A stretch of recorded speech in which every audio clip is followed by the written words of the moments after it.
Welcome to Archaeology Vibes, where we discuss anything and everything archaeology. In today's episode, I'm going to give you a crash course in one of the greatest archaeological discoveries of all time, King Tut's tomb. Let's go! It all began with this guy, Howard Carter. In 1912, Howard Carter believed that there was at least one more tomb to be found in the Valley of the Kings, while his counterparts believed there was nothing left to discover. He had seen several artifacts that bore the name Tutankhamun, and believed his tomb was still out there. Like archaeologists today, Carter was broke and needed some financial backing in order to test his theory. Lucky for Carter, he met this guy, Lord Carnavon, who shared Carter's passion for archaeology and had the financial resources to fund Carter's expedition. It took 7 digging seasons before King Tut's tomb was discovered, and it almost didn't happen. Lord Carnarvon was beginning to run out of money and was going to cut off funds for the expedition. But Carter begged for one more season, and in the end, his request was granted. Just days into his 7th digging season, on November 4th, 1922, a 12-year-old boy named Hussein yelled across the desert, "I found something!" That something was stairs that led down to King Tut's tomb. Media from all over the globe flooded the Valley of the Kings as Carter and his team carefully documented and moved the artifacts from the tomb to the Egyptian Museum in Cairo. King Tut's tomb consisted of 4 rooms, and it housed over 5,000 artifacts. Before we get to know King Tut more personally, let's first discuss some key dramatic events that went down during the 10 years it took Carter to fully excavate the tomb. When King Tut's tomb was discovered, Carter immediately sent word to Lord Carnarvon.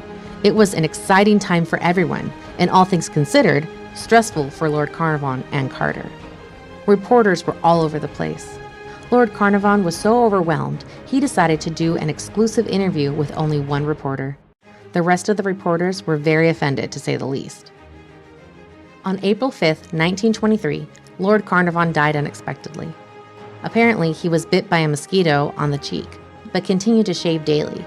The bite got infected, and he died of blood poisoning. His death sparked the beginning of the curse of King Tut. Several people on Carter's team had died under mysterious circumstances, and those jaded reporters didn't miss a beat.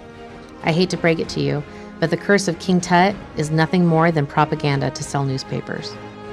Carter could not fill Carnarvon's shoes at diplomacy and public relations. Carter got in many fights with bureaucrats, rich and famous people, and others who wanted to get in on the action for some bragging rights.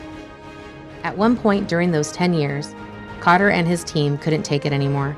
They all walked off the job. Things eventually got resolved, and Carter and his team went back to finish up the tomb. Once all the excavations and cataloging were complete, Howard Carter retired from archaeology. Here's what we know about King Tut. King Tutankhamun was the son of Akhenaten, who was a very controversial pharaoh. I'll save the details of that controversy for another video. King Tut's short reign was from 1336 to 1327 BC. The boy king took the throne when he was only 9 years old. The only children he had were twin girls who were stillborn. The twins were found with their father in the tomb. King Tut had many health issues and physical problems. Recently, it was discovered that he had malaria when he died.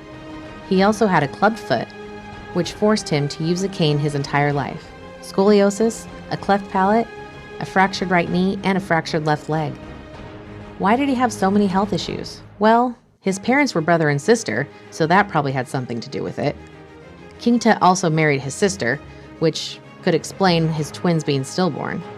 In those days, it was actually common for royals to practice incest. They believed they were preserving their sacred bloodline. There have been many theories of how this boy king died. Murder, infection, disease, no one knows for sure. But Zaha Hawass, who is the leading expert in all things Egypt and the former Minister of State for Antiquities Affairs in Egypt, has a very compelling theory. He believes King Tut died from a fall, probably while hunting. The leg fracture, which happened hours before he died, left an open wound. Since he was also dealing with malaria, Hawass believes his immune system was not strong enough to fight off the infection he sustained from the fall. His sudden death meant a rushed burial. The chief treasurer of Egypt only had 70 days to prepare King Tut's tomb because 70 days is the length needed for the mummification process. His tomb was small and not fit for an Egyptian pharaoh. Because of the boy king's short reign and sudden death, he and his tomb were long forgotten, until Howard Carter found him on November 4th, 1922. Now Tutankhamun is the most famous pharaoh of all time. Thank you for watching, and please remember to like and subscribe so we can bring you more of this amazing content.